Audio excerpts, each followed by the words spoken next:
Okay, I'm gonna do a rapid fire on this show because unfortunately I don't have as much time to make this as I would have liked.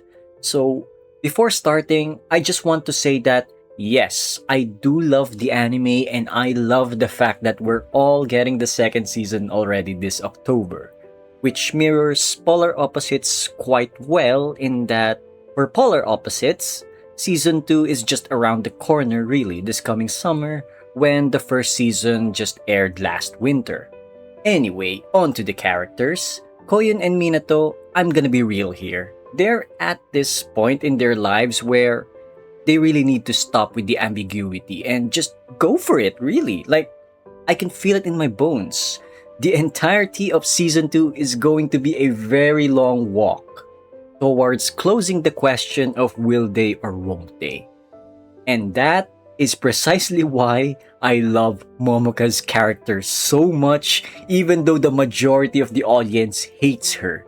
You have to respect her. She's genuinely playing the game to near perfection, and the fact that she's often described to have a doll like appearance because she's actually beautiful and all makes her such a menace once you pair it with what kind of person she is. And to be fair, Momoka's definitely going to be the one that is unknowingly playing Wing Woman for Koyun and Minato.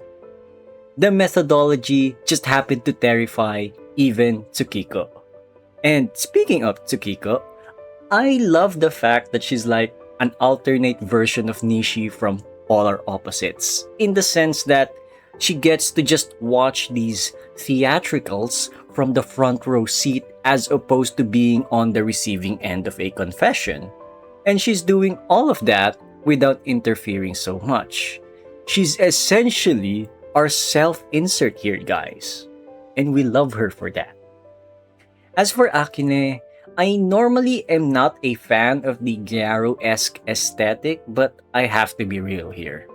Of all the female characters in this show, she has the most appealing face to me.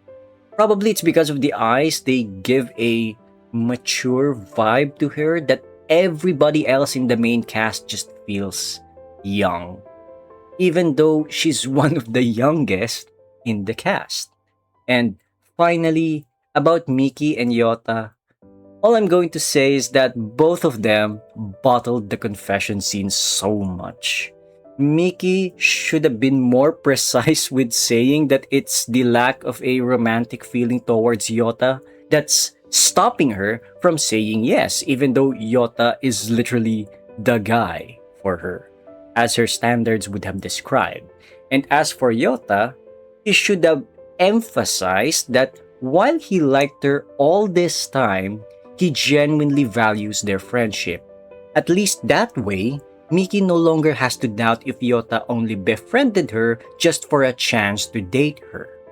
Having said that, love the show, and October's going to be a quick wait since Polar Opposites will fill in the gap in the meantime. So, yeah, that's all from me for the first season of The Ramparts of Ice. Until next time then, dear viewer.